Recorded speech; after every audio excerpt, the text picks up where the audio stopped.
We want to welcome you back if you're coming back to us after reviewing the little section on prevention reminders for the deeper dive into responding inappropriate behavior. Or if you're just joining us, welcome in this section where we're going to dive into new content on how to respond to inappropriate behavior. So we also want to give Dame and I a quick reminder on our disclaimer we gave in the prevention reminders section that we are all coping through a very stressful time right now as family members and striving to be our best selves in that context. So please take those recommendations that we provide today as those things that we're all striving to do in our homes and as family members right now. And please take a second to just think about anything you've accomplished today and done well, and take a second to give yourself a pat on the back, because of these times, anything you have accomplished is something to be proud of. With that, let's continue on into the content. Okay, so I'm going to go into we can't say it enough, so you'll hear us say it over and over again, and then of course it's in those other chats, but that prevention piece that we just covered, you'll see us cycle back to it, because it's one of your biggest powerhouses of things that's going to help you prevent problems from happening in any environment, whether that's your home or we talk about that in schools also. But when we do have, so that's all things before a problem behavior occurs. After a problem behavior occurs, there's some kind of rules to live by. And I'm not forgetting my disclaimer at the beginning. None of us are perfect, especially in the context right now, but these are the things that we want to strive to do. So you want to have what we call a continuum. So kind of this ladder of options that you start with least intensive and then go up to more intensive. And I'm going to give you a visual for that in just a second. And we want to try to follow that as consistently as possible. When we follow through on responses, it really helps everyone feel more safe and that things are predictable for them, which helps all of our kids, especially in times like right now where it's a little bit more stressful. Keeping things predictable and routine and consistent how we respond, it helps keep good relationships and keep us feeling safe. And then on the bottom, I already mentioned least and most intense, but we're not forgetting that reminder I gave you at the beginning about, which is really hard, but keeping that calm tone, and we'll talk about that a little bit later, and keeping things de-escalated, especially when, I know Dama covered, that emotion part. Sometimes, again, especially in these times, you might see more frustration or heightened emotion when anyone, whether that's us as adults or students or kids, get like that. They can't reason right away. So we want to stay away from trying to reason and, verbally talk through things too much until they're calm. So we want to give them that chance and to calm down in terms of, I'm in a place where I feel better emotionally and I can now talk through that.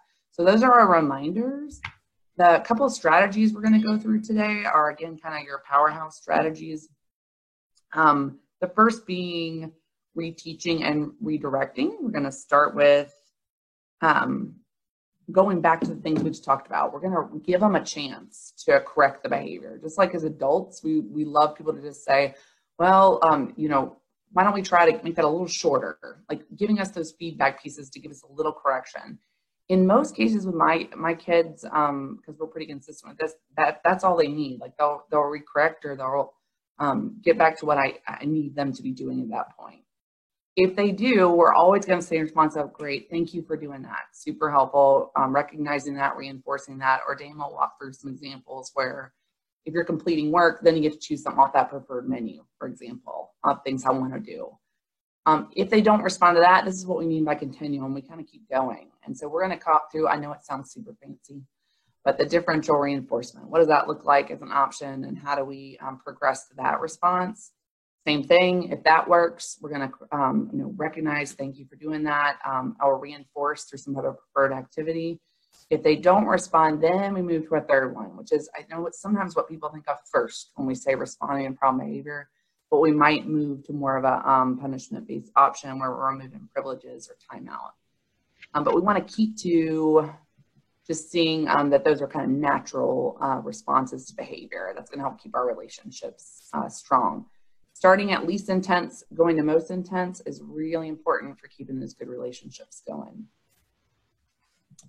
So with that being said, the first one I gave you in our little flow chart a second ago was to restate, reteach. So that comes back to when we had the little circle at the beginning of what's the thing we need them to be doing. We always want to redirect back to what you want to see. If you ever see a problem and you're like, I don't really know what they should be doing, that kind of goes back to maybe we need to define a new routine or come to consensus together on what is it we want to see from us as parents and them as kids. Some reminders here. Why do we start with, we always say start with restate and reteach. Behavior is usually communication. If we're seeing problem behaviors, it's usually trying to tell us something that maybe they didn't know how to tell us, or a need. They're identifying a need that they have that needs to be addressed. And we don't ever want to assume they do know what they're supposed to be doing. I mean, I'm sitting here talking to you about this on today, and I remember our first day of doing this home school, home work environment. And I was on a call, and my son didn't know exactly how to ask for my help because he saw I was on a work call, but he wasn't sure what to do. We hadn't clarified that structure or routine at first, just because I hadn't had time yet. So that's something that I knew we needed to do together. The rationale for requests, if you're ever asking, when you're asking your kids to do things, there's always a reason. And just think of it as back to the beginning when we're saying we're always models. You're always explaining the why, because that helps teach them. You're not just doing it to have them comply with a request, for example. There's usually a reason. Like, I have 2 boys, so safety is a big one we talk about. I need you to use walking feet because it's safe. I can't have you run out into the road, for example. But there's always a reason, and redirecting and reteaching that helps to foster the relationship. It also models them that for them. And I hear that from my oldest with my youngest son sometimes, and I'm always like, oh, great. Like it's nice because he's reinforcing the reason we're doing something.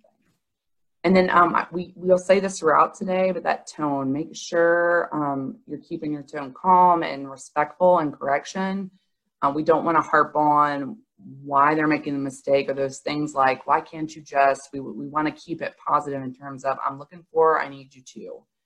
And then you saw on the flow chart, always recognize as soon as you see it, thinking, thank you for doing that. It's really helpful when you follow my directions to keep us safe. Always using that language, just recognize, thank you for doing that. So some examples that we have of the considerations is, and this one's so relevant to my boys. If we had little Michael hopping around our house, he might need a break. Maybe he's moving around because he hasn't had any movement breaks. He's been sitting at a desk trying to do some work. We could teach him to use one of those break cards that Dana had mentioned at the beginning. Or he might need an unscheduled break. It wasn't his little routine or schedule that we had come up with together, but he needs a little bit of a break because the last task he did was really hard. And then, of course, the YouTube videos. If we're doing something we're not supposed to be during schoolwork, just redirecting here, this is more of a not a skill problem or a requesting need, but they need to be redirected to task. We all as adults sometimes get off task, but redirecting back to we're supposed to be doing our work. And when you finish doing your work, you're welcome to do some of your preferred, whatever's on your menu, whether it is YouTube videos or some other choice activity. And I think I'm handing this one to Dana. All right, so second step is differential reinforcement. And so this really is a fancy way of saying that we are trying to eliminate behaviors that we don't want to see or reduce the frequency that those things happen and substitute them with something that we do want to see or that would be incompatible, not possible to happen with that problem behavior. So in this example, if your child is supposed to be working on math and they're completing their math problem, then you give that parental attention, give a little back rub, thumbs up, high five, fist bump, good job, some kind of way that they know that's what I want to see. So we're trying to increase the likelihood that we're going to continue to see that behavior. If the alternative happens and they're supposed to be doing their math work and they're doodling, they're flipping through the workbook, talking to a sibling, just doing something they're not supposed to be doing, then in that situation, it's not harmful, no one's in danger. You can ignore or give no attention would be an example of not giving attention to the inappropriate behavior, but giving attention to the appropriate behavior. And here are some more examples of, so for instance, now with many of us working from home, it is wonderful and a blessing to be able to work from home, but we're all sharing space, whether that's office space and school space for our children. So we have to have ways of indicating that we're busy, we're in a meeting, this is, a time that you can't interrupt me. So you can see a low-tech example there that I'm in a meeting, don't enter. And Kat mentioned we love to refer to or to lean on humor in stressful times. So the answer to your question might be upstairs in the wash. I don't know what's for dinner. No, in your bedroom, pick a fruit. So those are just some funny things, but also a visual reminder of what you can do or where you might find an answer, but don't bother me.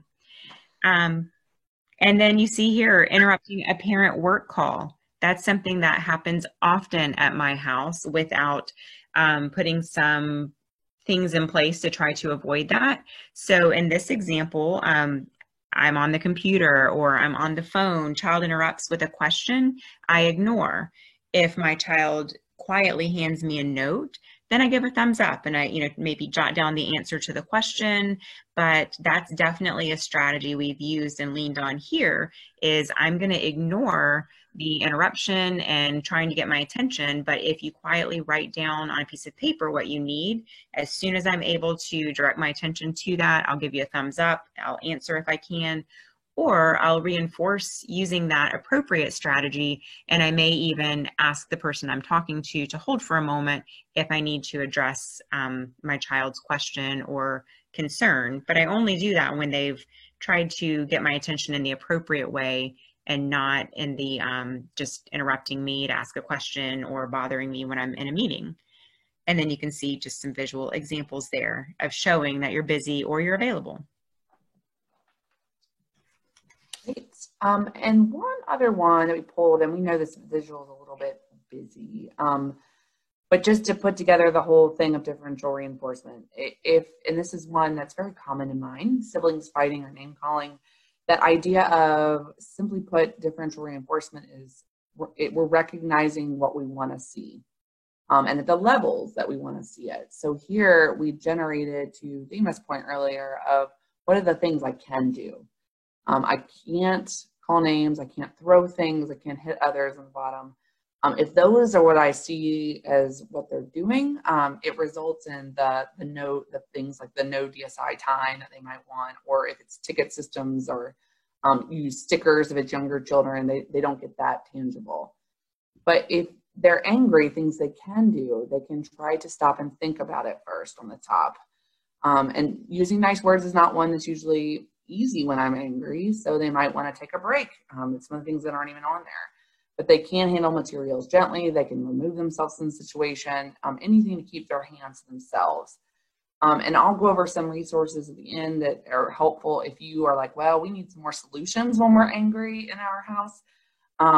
There's lots of tools to help you with that. And I know that's one I have to go through a lot. But on the top, if we follow the I cans, then they can earn things like their electronics time, that preferred activity, or if you're using like a sticker or a ticket system, they earn the rewards or some steps towards larger rewards.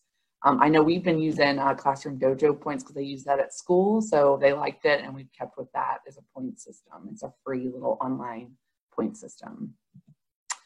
And then back to just a visual of a flow chart for an older example, and another very relevant one to Dima and I's world right now. If we're in a Zoom meeting and they're not completing their schoolwork, then they might lose a preferred activity. They don't get the electronics because they were using electronics when they were using, and that's going to go also with loss of privileges. Whereas if we're completing schoolwork and doing what we're supposed to do, they might get we're recognizing that. Way to work hard, you've done great. They might get additional electronic time or just get more time after that for what they want to do if it's not electronics. And I just wanted to note, there is lots of different ways to modify this. So one that you're seeing lots of visuals. Visuals are good for all kids, even kids who have great language skills and good reading skills. It just helps because it's a model of the behavior. So if you have children at home that might need more instruction and what it looks like to stay on task, you could always do more visuals on like what that means. Again, I have a 4-year-old and a 10-year-old. The 4-year-old, we do a lot of what it looks like to keep our body calm. So visuals are very helpful for that. This is just a visual at the bottom example of staying on task and what it looks like.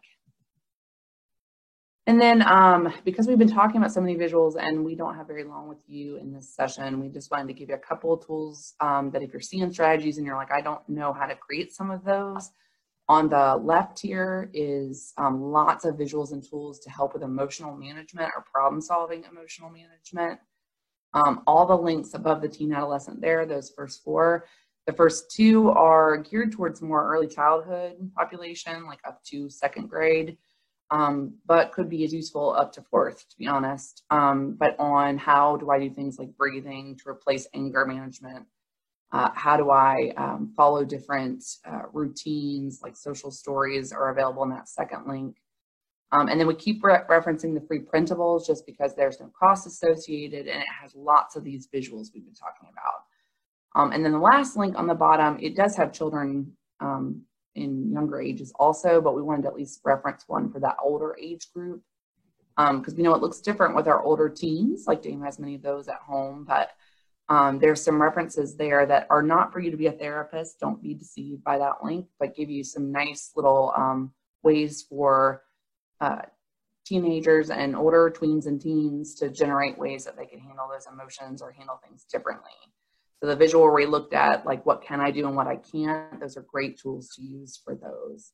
And then on the right is some other tools for generating solutions.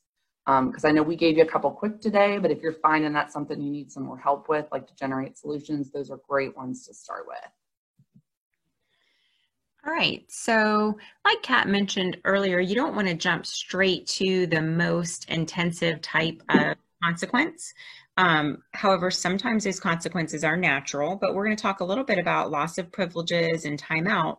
So with loss of privileges, I mean, some easy examples and things to think about that happen are, I don't even think this is on our screen today, but you know, if a child gets angry and breaks something, breaks their cell phone or something, it's broken. You don't have another one. You just broke your cell phone, something we deal with at our house. But also just in general, along with those natural consequences, you want to ensure that it's something that you can follow through with and that you can, so I'm thinking ahead here to the electronics and internet access. One of the struggles we have right now, before when our children, students went to school, they were in school and I didn't have to worry about them being on their computers or electronics doing the wrong things. Now that everyone's at home and sharing devices and computers, there is the temptation to do things that are not school related when they're on the computer or on a cell phone. So one of the struggles that I think a lot of us are dealing with is we're having to work, we may have multiple children, we have other household responsibilities, so you can't supervise all the time. So I encourage you, if that's something that you are struggling with and you haven't already taken some time to really look at parental control options. Can you block access to non-educational internet sites?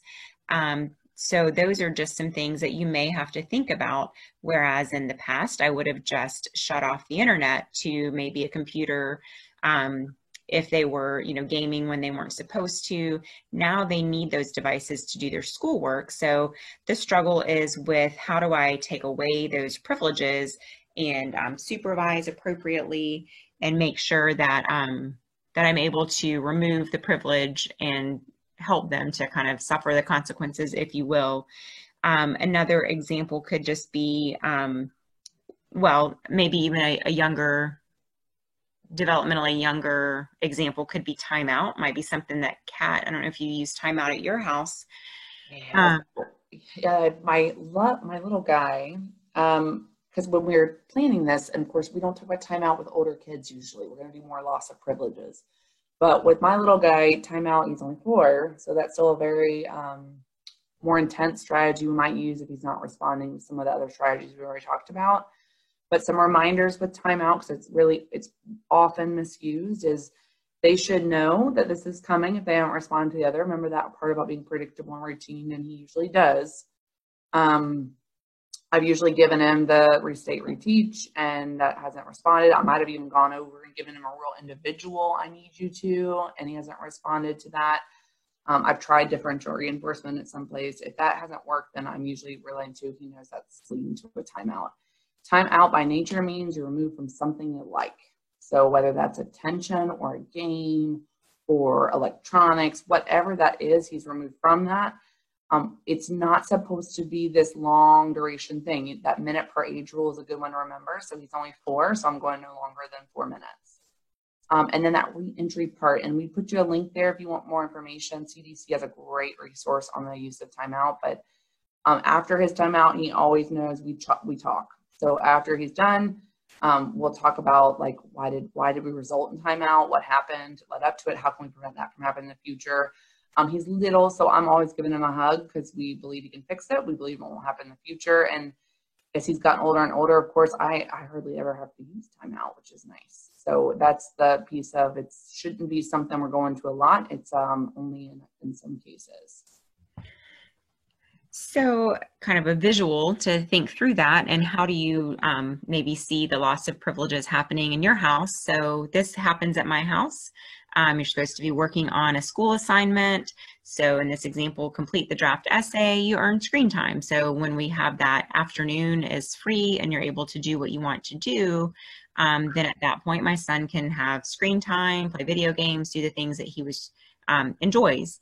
If he's not completing the draft essay and I find that he's watching YouTube videos, minimizes the screen when I walk by, not only do I redirect you, back to the work you're supposed to do, but now you've lost screen time. So this afternoon, when it's time for free time, I withhold that as one of his options, and he's not allowed to have time to play video games because he abused that privilege earlier in the day.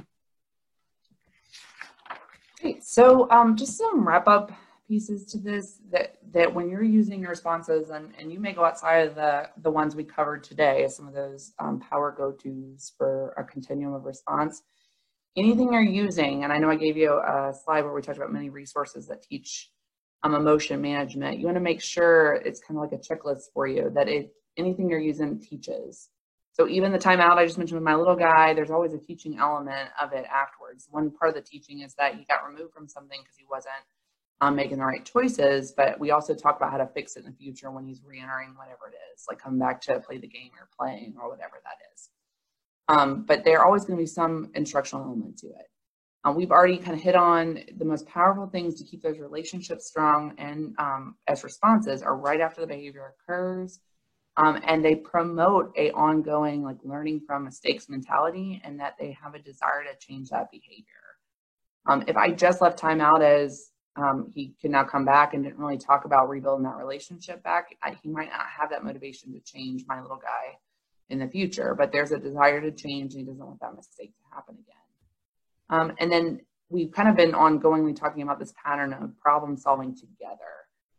Anytime you're responding to problem behavior, it's that opportunity for them to learn from mistakes, which is such a great lesson for all of us. Like, we all make mistakes, so how can we fix them? And helping generate the solutions to how to fix them is a great tool to invest in our own kids. And then Damon talked a lot about those choices pieces. I can't emphasize that one enough, especially in a time where we feel like a lot of our environment's not a choice. How can we integrate those choices in problem solving? I love Dama's that she mentioned about choosing the task. If they have flexibility to do a certain task first or second or Monday or Wednesday, they can choose that and put that in their own schedule. That might help a lot. The way they do a task might be helpful. Can I read in my fort is one that I know both my kids actually like, even the older one, versus reading out on a table. That's fine. They can read either place. I said we mentioned a million times. We probably mentioned it almost a million times, but that prevention aspect is your most powerful strategy here to keep it from happening before. We just gave a couple examples of natural consequences, like things that happen as a result of, like cleaning up a mess made is instructional and it's also a natural consequence. Reviewing work. If work was done incorrectly, we want to be able to redo it. Now, it might be redoing it with support. If I don't have the skills to complete a task or one of your children doesn't have the skills to support, I can help them complete, but we want them to redo it because that's the learning part. And then my little guy, inside voice is huge. So I don't just say use an inside voice. I have him show me what's an inside voice. And we do that over and over again. It's part of the practice part. Like, what does an inside voice look like? A lot of people use the apology part, like writing an apology for something that they did. It doesn't have to be written. If writing is a problem to that strategy, you can do things like talking it out. They could draw a picture of them apologizing. They could use picture cards to say how they want to apologize. There's lots of ways you could change that, but just that they're practicing the act of how would they fix it. With the note that if they're in an emotionally heightened state, like if they're angry or not happy, it's probably not the time to do that apology. But when they're, regulated or relaxed, then might be the time where they do that apology. Same with journaling and reflection as far as practices that they could do. And then Dama mentioned the last one earlier, just if there is things that you break or that you have lost, and I use this one all the time because I lose things a lot. When I lose them, I have to pay for them or have to do something to earn them back, or I just don't have them. Same goes for my sons. So if they lose something or if it's broken by a mistake that they made on fighting or running or whatever that was, then they have to repay for them or earn them back. So this last one or last example is called the 5 steps of limit setting. And I encourage you to practice this out and try it because I think the steps are really powerful. The more you practice when you're not in an intense situation, probably the more fluent you'll become. But it's really when you're having to respond to escalating behavior, your child's not doing what you've asked them to do, they're not following the schedule, and they're, really being defiant with what your expectations are, it's important to stay calm, get your child's attention, not by shouting, but by, calmly being close to them, get their attention, say their name, be nearby, give one clear, simple directive. So whatever it is you want them to do, not the laundry list of all of the things that you wanted them to do all day, but just the one thing. Like right now in this moment, you're hopping around the house or you're being silly. So I'm going to say, Michael, sit down. So I'm keeping it simple, provide choices, outcomes, options.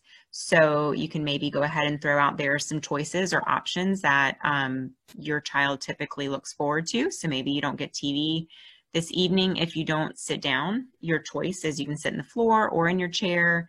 But if you don't sit down, you're going to lose TV this evening. Step 4 is the hardest for me. Disengage and allow time. And that simply means walk away instead of kind of hovering over them. Give your child some processing time where they can just think about what you just asked them to do. They can think about what they're going to lose or what their choices are. And then our job is simply to just follow through with whatever it is that we presented. So if you come back into the room and your child is seated, then you immediately say, great job sitting down. Thank you. Let's get back to work. So you don't escalate the situation. You just kind of keep moving and, thank them for doing the right thing. Looking forward to watching TV later. If they're not, so Michael's not sitting down, redirect, remind of the consequences without the lecture. And that's, again, the part that I struggle with is I want to give the lecture. And then just carry on calmly. You're disappointed in them because they're not doing what you asked them to do. But then later, when it's time for TV, that's when you just have to be consistent. That's the hard part too, is, then they don't allow, or they're not allowed to watch TV.